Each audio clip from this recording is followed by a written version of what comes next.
एक थी बुढ़िया, उसका नाम कमला था। उसकी आंखें पथराई हुई थी। वह गांव के बाहर जाने वाली पगडंडी पर टकटकी लगाए हुए थी, सोचते हुए कि डाकिया अभी आता ही होगा। आज महीने की 10 तारीख थी। 10 दिन पूरे 10 दिन बीत चुके थे। उसके बेटे का मनी ऑर्डर अभी तक नहीं आया था। आज तक के उसके जीवन में ऐसा कभी नहीं हुआ था। उसका बेटा, उसका लाडला बेटा, शहर में रहता था जबकि वह गांव में। परंतु शहर की चकाचौंध में रहते हुए भी वह अपनी जड़ों से जुड़ा हुआ था। वह अपनी माँ को भी अपने साथ शहर ले जाना चाहता था, परंतु बुढ़िया जानती थी कि उसकी बहू उसे कुछ खास पसंद नहीं करती। इसीलिए उसके लाख मनाने पर भी बुढ़िया उसके साथ शहर जाने को तैयार नहीं हुई थी। कभी कभार बेटे से मिलने का दिल करता तो चली जाया करती थी और 1-2 दिन लगाकर वापस आ जाती थी। हर महीने की पहली या हद से हद दूसरी तारीख को उसके द्वारा भेजे पैसे गांव के पोस्ट मास्टर बाबू ले आते थे। वे सिर्फ पैसे नहीं होते थे, वे उसके सलामती का प्रमाण होते थे और बुढ़िया के अकेलेपन में बेटे के साथ होने का एहसास कराते थे। कहीं वह इस बार पैसे भेजना भूल तो नहीं गया। बैठी बैठी वो खुद से ही प्रश्न कर रही थी। हर बार जब कोई साइकिल की घंटी सुनाई देती, उसका दिल धक से रह जाता। शायद यही डाक बाबू हों। पर पास आने पर अक्सर कोई पड़ोसी का लड़का निकल आता। भीगे बालों से पानी झड़कता हुआ, मस्ती से साइकिल चलाता हुआ निकल जाता है। चिंता का एक सर्द बादल उसके मन पर छा गया। उसने कांपते हाथों से अपना मोबाइल उठाया, जिसकी स्क्रीन पर उसके बेटे की तस्वीर लगी थी। वही खिलखिलाता चेहरा जो उसे हर दुख भुला देता था। परंतु आज बुढ़िया का मन बहुत अशांत था। नंबर मिलाया, घंटी बजती रही, फिर फोन कट गया। बुढ़िया का दिल घबरा गया। उसने दोबारा फ़ोन मिलाया, परंतु फिर वही हुआ, कोई जवाब नहीं। अब उस माँ का दिल किसी अनहोनी की आशंका से कांप उठा। क्या हुआ होगा मेरे बच्चे को? सब ठीक तो होगा ना वहाँ? वो बुदबुदाई। घंटों बाद जब शाम ढलने लगी, उसने एक बार फिर से हिम्मत करके फ़ोन मिलाया। इस बार बेटे ने फ़ोन उठा लिया। हेलो माँ, उसकी थकी हुई और बुझी बुझी सी आवाज़ आई। उस आवाज़ में वो रोज़ वाली खनक नहीं थी। बेटा तू ठीक तो है ना? फ़ोन क्यों नहीं उठा रहा था? बुढ़िया की आवाज़ में चिंता झलक रही थी। हाँ माँ, मैं बिल्कुल ठीक हूँ। वो बस एक ज़रूरी काम में फंसा था। उसने बात टालने की कोशिश की। पैसे बस 1-2 दिन में भेजता हूँ। कुछ ऐसा काम आ गया था कि भेज नहीं पाया। उसकी आवाज़ में एक अजीब सी हड़बड़ाहट थी, जैसे वो कुछ छिपा रहा हो। इससे पहले कि बुढ़िया कुछ और पूछ पाती, उसने कहा, अच्छा माँ, अभी रखता हूँ, बाद में बात करता हूँ, और फ़ोन रख दिया। 1 दिन का वादा 5 दिनों में बदल गया और फिर हफ्तों में पैसे नहीं आए। बुढ़िया ने जब भी फ़ोन किया, उसने या तो उठाया नहीं या फिर वही टाल मटोल वाला जवाब दिया। अब बुढ़िया को यकीन हो गया, बात सिर्फ पैसे की नहीं है, उसका बेटा किसी मुसीबत या परेशानी में है। एक माँ की अंतरात्मा सब समझ रही थी। वो मुझे बताएगा नहीं ताकि मैं परेशान ना हूँ, लेकिन माँ हूँ मैं, उसकी आवाज़ सुनते ही समझ आती हूँ कि बेटा खुश है या उदास। मैं ऐसे हाथ पर हाथ धरे तो नहीं बैठ सकती। उसने फैसला किया। अगले दिन की पहली बस पकड़कर वह शहर जाएगी। अगले दिन शहर की एक ऊंची इमारत की दूसरी मंजिल पर स्थित फ्लैट में सुबह सुबह खामोशी ने जैसे घर पर कब्जा कर रखा था। वह सोफे पर सिर पकड़कर बैठा था और उसकी 6 महीने की गर्भवती पत्नी उसके सामने खड़ी थी। कमरे में तनाव हवा में घुला हुआ था। अब क्या होगा? डॉक्टर ने अगली विजिट के पैसे भी नहीं हैं, मेरी दवाइयाँ भी ख़त्म होने वाली हैं, घर में राशन भी बस 2-4 दिन का है। उसकी पत्नी की आवाज़ में झुंझलाहट और डर का मिला जुला भाव था। उसने बेबसी से उसकी ओर देखा। मैं क्या करूं? एक झटके में नौकरी चली गई। नई नौकरी के लिए दिन रात भटक रहा हूं, पर कहीं बात नहीं बन रही। मुझे सबसे ज़्यादा चिंता माँ की है। गांव में वह अकेले कैसे गुजारा कर रही होगी। उसकी पत्नी ने मुंह बना लिया। ओह, आप भी ना, हर बात में माँ माँ। अरे गांव में रहती हैं वह, कौन से उनके खर्चे हैं? शहर नहीं है कि हर कदम पर पैसा लगे। और जितने पैसे आप हर महीने भेजते हो, मुझे यकीन है आधे भी खर्च नहीं करती होंगी। अच्छे खासे पैसे जमा करके बैठी होंगी। आप यहाँ की सोचो, हमारा क्या होगा? आने वाले बच्चे का क्या होगा? उसकी पत्नी की बातें चुभ रही थी, पर वह जानता था कि उसका डर भी जायज़ है। मैं कोशिश कर रहा हूँ। दोस्तों से उधार मांगने में भी शर्म आ रही है, पर कुछ ना कुछ तो करना ही पड़ेगा। जब तक नौकरी नहीं मिलती, हमें किसी तरह। उसकी बात अधूरी रह गई। दरवाजे की घंटी बजी। इस वक्त कौन होगा? उसकी पत्नी हड़बड़ाते हुए दरवाजे की ओर बढ़ी। उसने दरवाज़ा खोला और सामने अपनी सास को एक छोटा सा बैग लिए खड़ा देखकर सन्न रह गई। उसके मुंह से सिर्फ इतना निकला, माँ जी आप? उसकी हैरान आवाज़ सुनकर वह भी बाहर आया। अपनी माँ को यूं अचानक सामने देखकर वो भी हक्का बक्का रह गया। उसके चेहरे का रंग उड़ गया। वो माँ से नज़रें नहीं मिला पा रहा था। बुढ़िया ने उन दोनों के चेहरों पर तैरती हैरानी को पढ़ लिया था। उन्होंने स्थिति को सहज बनाने की कोशिश करते हुए मुस्कुरा कर कहा, क्या बात है? ऐसे क्या देख रहे हो? अंदर नहीं बुलाओगे? हाँ हाँ माँ, आओ ना। वह हड़बड़ाकर आगे बढ़ा और माँ के हाथ से बैग लेकर उन्हें अंदर ले आया। माँ, आप अचानक, सब ठीक तो है? आने से पहले फ़ोन कर देती, उसने सोफे पर बैठते हुए कहा। बुढ़िया ने उसके चेहरे को गौर से देखा। उसकी आंखों के नीचे काले गड्ढे, चेहरे पर चिंता की लकीरें, सब एक पल में पढ़ लिया। तेरी आवाज़ ही बता रही है कि कुछ ठीक नहीं है।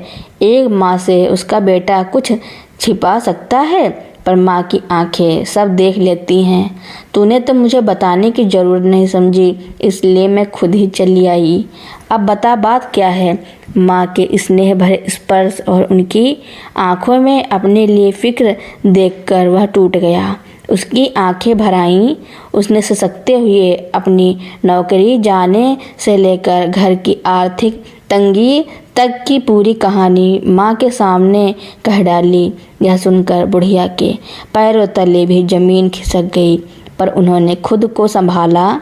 यह वक्त कमज़ोर पड़ने का नहीं, बेटे को हिम्मत देने का था। उन्होंने उसके सिर पर हाथ फेरते हुए कहा, बस इतनी सी बात? यह बात तो मुझसे छिपा रहा था। अरे पगले, नौकरी ही तो गई है, हिम्मत थोड़ी गई है। तू चिंता मत कर, भगवान सब ठीक करेगा। तुझे इससे भी अच्छी नौकरी मिलेगी। बुढ़िया हाथ मुंह धोने के लिए बाथरूम की ओर गई तो पीछे से उसकी पत्नी ने धीमे स्वर में अपने पति से कहा, देखो, एक तो पहले ही हमारी मुसीबतें कम नहीं हो रही, ऊपर से यह भी आधम की। अब इनका खर्चा भी हमारे सिर। गाँव में रहती थी तो ठीक था। चुप करो, माँ सुन लेगी। उसने उसे डांटा। तो सुन ले, इसमें डरने की क्या बात है? उन्हें भी तो सोचना चाहिए था। बिना बताए मेहमान बनकर चली आई। पहले ही घर का काम करके मेरी जान निकल रही है, अब इनकी भी सेवा करो। महंगाई ने वैसे ही कमर तोड़ रखी है। उसने उसे समझाते हुए कहा, दिव्या, तुम ऐसा क्यों सोच रही हो? माँ के आने से तुम्हें आराम मिलेगा। वो गांव में एक पल खाली नहीं बैठती। देखना, तुम्हारा काम हल्का ही होगा। बुढ़िया ने दरवाजे की ओर से यह सब सुन लिया था। बहू की बातें उनके सीने में तीर की तरह चुभ रही थी, पर उन्होंने जाहिर नहीं होने दिया। वह समझ गई थी कि यहाँ उनका आना बहू को पसंद नहीं आया है। पर अपने बेटे को इस हाल में छोड़कर वो जा भी नहीं सकती थी। दोपहर का समय था। बुढ़िया कमरे में लेटी थी। बाहर के कमरे से उसकी और उसकी पत्नी की दबी दबी आवाज़ें आ रही थी। मुझे डॉक्टर के पास जाना है, उसकी पत्नी कह रही थी।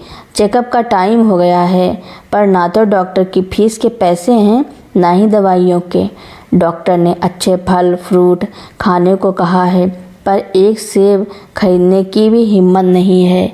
मैं कुछ करता हूँ, कहीं से कुछ इंतजाम करने की कोशिश करता हूँ। उसकी आवाज़ में गहरी लाचारी थी। यह सुनकर बुढ़िया का कलेजा मुंह को आ गया। उनके बच्चे एक एक पैसे के लिए मोहताज थे। वो उठी। थोड़ी देर बाद उन्होंने बाहर आकर कहा, बेटा यहाँ बैठे बैठे घुटन हो रही है, ज़रा पास के पार्क तक टहल आती हूँ। वह कुछ कहता उससे पहले वो घर से निकल गईं, पर वो किसी पार्क में नहीं गई थी। वह सीधे उस बाजार की ओर बढ़ी जहाँ सुनार की दुकानें थी। उन्होंने अपने हाथ में पहने हुए चांदी के मोटे कंगन को देखा। यह उनके पति की आखिरी निशानी थी। उनकी आंखें भर आईं। एक पल को हाथ रुका और फिर बहू के पीले चेहरे और बेटे की बेबसी ने उनकी सारी ममता को झकझोर दिया। उन्होंने एक दुकान में जाकर वह कंगन बेच दिया और मिले हुए पैसों से उन्होंने अपनी गर्भवती बहू के लिए सेब, अनार और सूखे मेवे खरीद लिए। बाकी के पैसे उन्होंने अपनी साड़ी के पल्लू में बांध लिए। जब वह फलों से भरा थैला लेकर घर पहुंची तो उसकी और उसकी पत्नी की हैरान रह गए। माँ, यह सब? अरे मैं तो बस आसपास टहलने के लिए निकली थी। रास्ते में दुकान देखी तो सोचा बहू के लिए कुछ खरीद लूँ। तू तो जानता ही है, पैसे तो मेरे पल्लू के साथ बंधे रहते हैं और बहू को तो ऐसी हालत में खूब फल खाने चाहिए। बच्चा स्वस्थ होता है। मेरी बहू की सेहत को नज़रअंदाज मत करना, उन्होंने कहा और चुपचाप कुछ 1000 उसके हाथ में रख दिए। यह रख ले बेटा, घर के खर्च और बहू की दवाइयों के काम आएंगे। वह शर्मिंदगी और कृतज्ञता के मिले जुले भाव से माँ को देखता रह गया।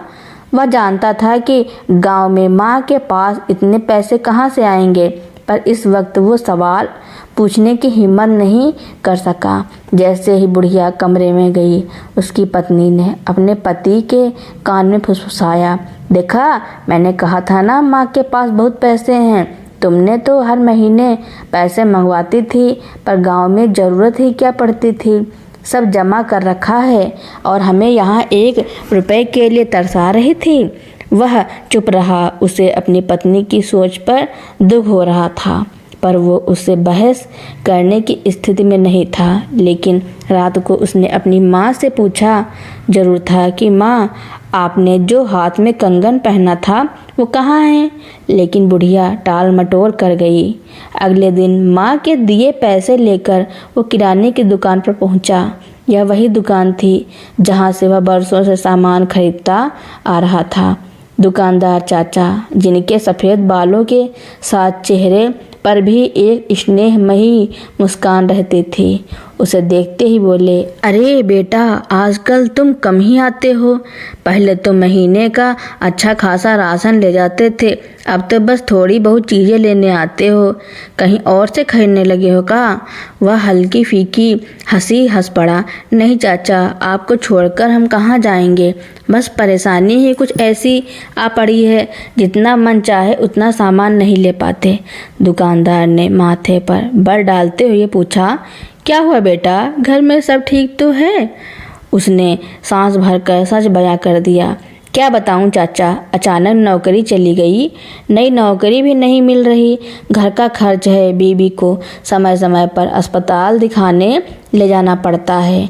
बस पैसे का हिसाब नहीं बन पा रहा। समझ नहीं आता कैसे ज़िंदगी की गाड़ी चलाऊं। बहुत परेशान हो गया हूँ। दुकानदार, जो उसे काफ़ी समय से जानता था, उसे सहानुभूति भरी नज़रों से देखने लगा। अरे बेटा, तुम्हें जो भी राशन चाहिए बेहिचक ले जाया करो, पैसे फिर कभी दे देना। भगवान तो मेहनती इंसान को कभी निराश नहीं करता। यह तो बस थोड़े दिनों की परेशानी है, जल्दी ही सब ठीक हो जाएगा। उसकी आंखों में आभार तैर गया। नहीं चाचा, मैं जितना बन पड़े उतना ही लूँगा, वक्त आने पर बाकी ले लूँगा, उसने संकोच से कहा और दुकानदार से बस ज़रूरी चीज़ें तौल देने को बोला। दुकानदार ने सामान थैले में डालते हुए फिर हिम्मत बढ़ाई। याद रखना बेटा, ईमानदार और मेहनत वाले इंसान की डगर भले ही कठिन हो, मंजिल हमेशा मिलती है, बस हिम्मत मत हारना। उसने सिर हिलाया।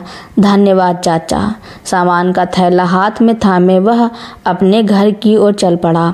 घर पहुंचा तो अंदर रसोई में बुढ़िया बहू के लिए चाय बना रही थी और उसकी पत्नी किसी पत्रिका के पन्ने पलट रही थी। वह अंदर आया तो बुढ़िया ने उससे पूछा, बेटा यहाँ आसपास कोई मंदिर है क्या? हाँ माँ, है ना, कान्हा जी का एक बड़ा ही भव्य मंदिर है। उसने उन्हें कुछ दूरी पर स्थित एक बड़े मंदिर का पता बता दिया। ठीक है, मैं जरा भगवान के दर्शन करके आती हूँ, तुम्हारे लिए प्रार्थना करूँगी। देखना कन्हैया की कृपा से तुझे नौकरी जल्द ही मिल जाएगी। इतना कहकर बुढ़िया घर से निकल गई। लेकिन सुबह से दोपहर हो गई पर बुढ़िया नहीं आई। पीछे बैठी उसकी पत्नी कब से गुस्से में बड़बड़ाती जा रही थी। सुबह सुबह मंदिर की आड़ में तफड़ी करने निकल गईं और सारा काम मेरे सिर, क्या खाक आराम कराएंगी मुझे। देर शाम बुढ़िया घर लौटी। चेहरे पर हल्की सी थकान, लेकिन आंखों में अजीब सी संतोष की चमक थी, जैसे उन्होंने दिन भर कुछ सार्थक किया हो। पर उसकी पत्नी ने ना तो उनकी तरफ देखा ना कुछ पूछा, बस रसोई में जाकर पानी का गिलास उठाया और अपने कमरे में चली गईं। उस दिन के बाद यह उनका रोज़ का नियम बन गया। वह सुबह जल्दी उठती, घर का ज़्यादातर काम, झाड़ू पोछा बर्तन चुपचाप निपटा देती और फिर मंदिर के लिए निकल जाती। वह लौटती तो शाम हो चुकी होती थी। उसकी पत्नी को अब उन पर और भी गुस्सा आने लगा। उसकी पत्नी के मन में खीज और सवाल रोज बढ़ते गए। वो रोज अपने पति से लड़ती। क्या कहने हैं तुम्हारी माँ के, सुबह सुबह निकल जाती हैं मंदिर में बैठने ताकि घर का कोई काम ना करना पड़े। सारा दिन वहीं बिताकर शाम को आ जाती हैं। कोई इतनी देर मंदिर में भजन करता है क्या? सहेलियाँ बन गई होंगी वहाँ उनकी, जिनके साथ बैठकर दिन भर गप्पे हाँकती होंगी। आप तो कहते थे कि आपकी माँ के आ जाने से मुझे आराम मिलेगा। यहाँ तो मेरा काम और बढ़ गया। एक तो उनका खर्चा, ऊपर से यह रोज़ रोज़ का तमाशा। वह अपनी माँ की तरफदारी करता। दिव्या, अगर उन्हें मंदिर जाना पसंद है तो इसमें हर्ज ही क्या है? वह अपनी उम्र की औरतों के साथ व्रत बिताती हैं होंगी तो मन लगा रहता होगा। और काम की बात रही तो मैं हूँ ना, आजकल वैसे भी मेरे पास कोई काम नहीं है, मैं तुम्हारी मदद कर देता हूँ। लेकिन उसकी पत्नी का मुँह बना ही रहता। दिन बीतते जा रहे थे। वह हर रोज़ इंटरव्यू के लिए जाता, पर हर जगह से निराशा ही हाल लगती। घर में अब भी तंगी थी, पर बुढ़िया हर कुछ दिन में थोड़े बहुत पैसे उसे दे देती थी, यह कहकर कि उनके पास यह पैसे पड़े थे। जो पैसे वह उनके पास गांव में भेजा करता था, उसमें से बचा कर रखे थे। फिर एक दिन भगवान ने उनकी सुन ली। वह एक बहुत बड़ी कंपनी में इंटरव्यू देकर लौटा। इस बार उसका चेहरा खिला हुआ था। इंटरव्यू बहुत अच्छा गया था। इंटरव्यू पैनल के सभी सदस्य उसके आत्मविश्वास और योग्यता से बहुत प्रभावित थे। 2 घंटे में ही कंपनी से फ़ोन भी आ गया। उसे नौकरी मिल गई है, पहले से भी बेहतर पद और ज़्यादा तनख्वाह पर। वह जल्दी जल्दी घर आया। हाथ में मिठाई का डिब्बा था। उसकी पत्नी, उसकी खुशी का ठिकाना नहीं था। यह सुनकर वह भी चहक उठी। सच मुबारक हो, भगवान ने हमारी सुन ली, कहते हुए वह खुशी के मारे उसके गले लग गई। उसकी नज़रें माँ को ढूंढ रही थी। माँ कहाँ है? उसकी पत्नी ने लापरवाही से कहा। कहाँ होंगी? अपने मंदिर में। तुम्हारी माँ तो सुबह सुबह ही निकल जाती हैं। सारा दिन तो मैं ही घर संभालती रहती हूँ। खैर छोड़ो, अब जब तुम्हें नौकरी मिल गई है तो सबसे पहले मेरे लिए एक अच्छी काम वाली बाई का इंतजाम करो। मेरी हालत देखो, अब मुझसे और ज़्यादा काम नहीं होता। जो हुक्म मेरे आका, उसने मजाक भरे लहजे में कहा। आज ही तुम्हारे लिए बाई का इंतजाम हो जाएगा। अब तुम्हारा पति कमाता है, तुम्हें कोई तकलीफ नहीं होगी। अच्छा तो फिर एक काम करो। उसकी पत्नी बोली, घर में राशन बिल्कुल नहीं पड़ा। जो राशन आप उस दिन लेकर आए थे इतना कम था कि ख़त्म होते देर ही नहीं लगी। अब जाओ तो किराने की दुकान से सामान लेते आना। ठीक है, लाता हूँ। माँ ने जो पैसे दिए थे उनसे छोटे मोटे खर्चे तो पूरे हो रहे थे। कहकर वह घर से निकल गया। वो वापस उसी किराने की दुकान पर पहुंचा। सामान लेते लेते उसने दुकानदार से पूछ लिया, चाचा यहाँ आसपास कोई अच्छी काम वाली बाई मिल जाएगी क्या? घर में सख्त ज़रूरत है। दुकानदार बोला, अरे बेटा, बिल्कुल सही वक्त पर पूछा। मैंने कुछ दिन पहले ही अपने घर के लिए एक औरत को काम पर रखा है। काम इतना अच्छा और मन लगाकर करती है कि क्या कहूँ। अभी घर पर ही है, सफाई कर रही है। चलो मैं तुमसे मिलवा देता हूँ। अगर उनकी बात बन जाए तो तुम्हारा भी काम हो जाएगा। दुकानदार का घर पास में ही था। यह तो बहुत अच्छा हुआ चाचा, कहकर वह दुकानदार के साथ उसके घर की ओर चल दिया। अंदर एक महिला झुकी हुई बड़ी लगन से फर्श चमका रही थी। उसकी पीठ दरवाजे की ओर थी। दुकानदार ने उसे आवाज़ दी, बहन जी ज़रा सुनिए तो, इन्हें भी काम वाली बाई की ज़रूरत है। जैसे ही उस महिला ने पीछे मुड़कर देखा, उसकी दुनिया घूम गई। उसकी आंखों के सामने अंधेरा छा गया। उसके पैरों तले ज़मीन नहीं, उसका पूरा अस्तित्व खिसक गया था। उसकी आत्मा अंदर तक कांप उठी और आंखें फटी की फटी रह गई। वो काम वाली बाई जो दुकानदार के घर में झाड़ू पोछा कर रही थी, वह और कोई नहीं, उसकी माँ बुढ़िया थी। माँ आप यहाँ? इससे ज़्यादा उसके गले से आवाज़ नहीं निकली। शब्द उसके हलक में ही घुट कर रह गए। बुढ़िया ने अपने बेटे को यूँ अचानक सामने देखकर पत्थर की मूर्ति बन गई। उनके हाथ से पोछा छूटकर गिर गया। शर्मिंदगी, पीड़ा और पकड़े जाने के डर से उनका चेहरा पसीने पसीने हो गया था।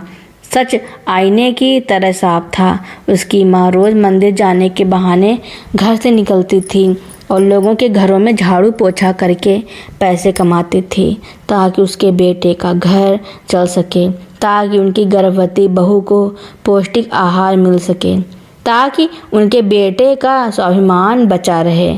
जिस माँ को उसकी पत्नी बोझ समझ रही थी, जिस माँ के मंदिर जाने को काम चोरी मान रही थी, वही माँ अपने बच्चों का पेट पालने के लिए अपने बुढ़ापे और सम्मान को दांव पर लगाकर दूसरों के घरों की गंदगी साफ कर रही थी। आज उसके सामने उसकी माँ नहीं, त्याग और तपस्या की देवी खड़ी थी और वह खुद को शर्मिंदगी, ग्लानि और अपनी नासमझी के आधा बोझ तले दबा हक्का बक्का खड़ा था। दुकानदार भी उसके मुंह से निकले उस कांपते शब्द से हिल गया, माँ। और फिर उसके अनुभवी मस्तिष्क में बिजली की तेजी से तस्वीरें कैद हो गईं।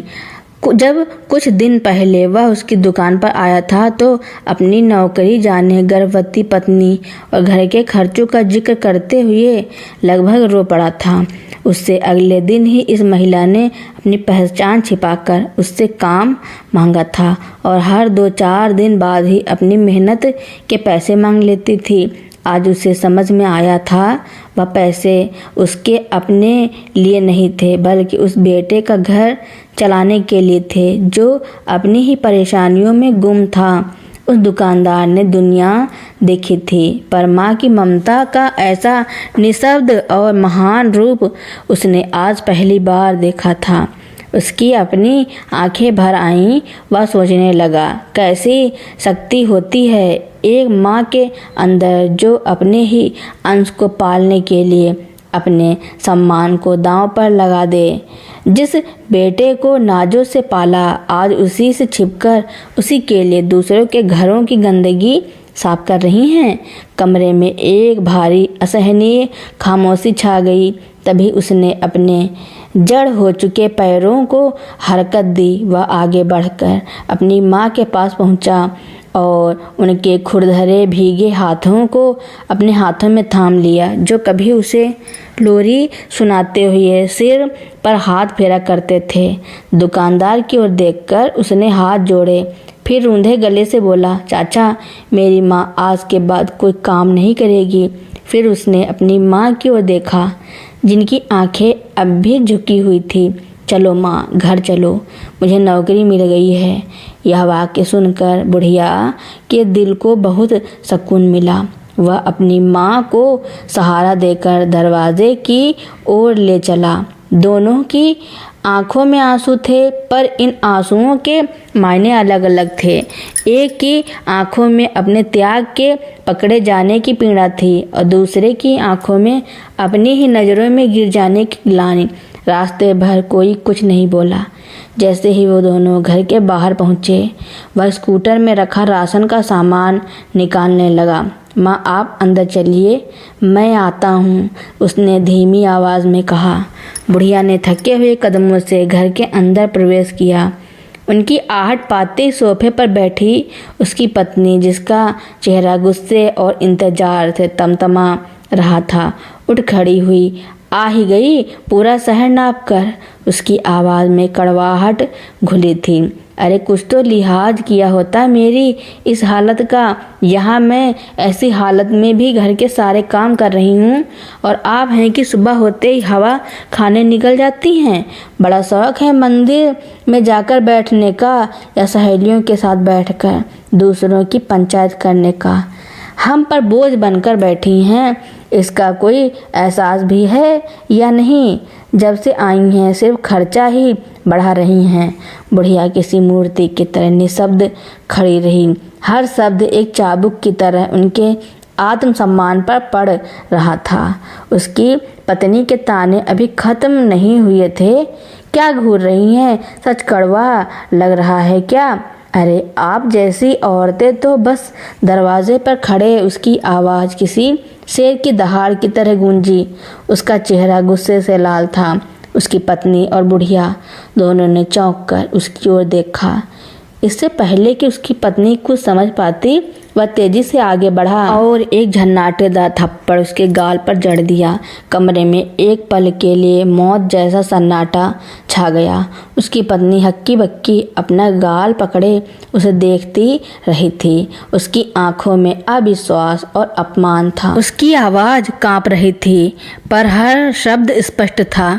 बोझ? तुम मेरी माँ को बोझ कह रही हो? तुम्हें अंदाज़ा भी है कि जिस माँ ने तुम ताने मार रही हो, वो तुम्हारे और मेरे होने वाले बच्चे के लिए क्या कर रही थी? उसने अपनी माँ के फटे हुए खुरदरे हाथों की ओर इशारा किया।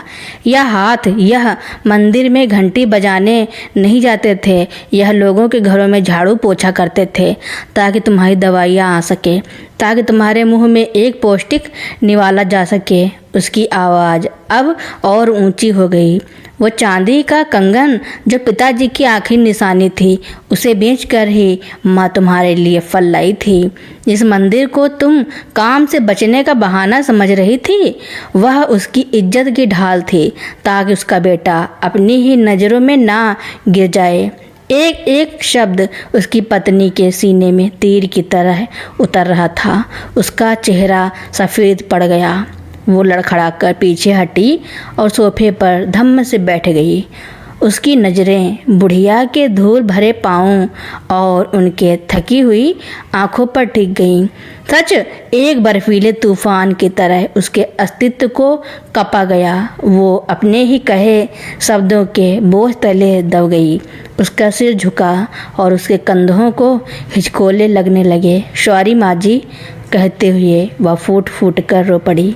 बुढ़िया यह सब देखकर एक पल को ठिठकी, फिर धीरे धीरे अपनी बहू के पास गई। उसने उन्हें रोकना चाहा पर उन्होंने इशारे से मना कर दिया। उन्होंने उसकी पत्नी के सिर पर हाथ रखा। उनकी आवाज़ में कोई शिकायत नहीं थी, बस एक माँ की ममता का अनंत सागर था।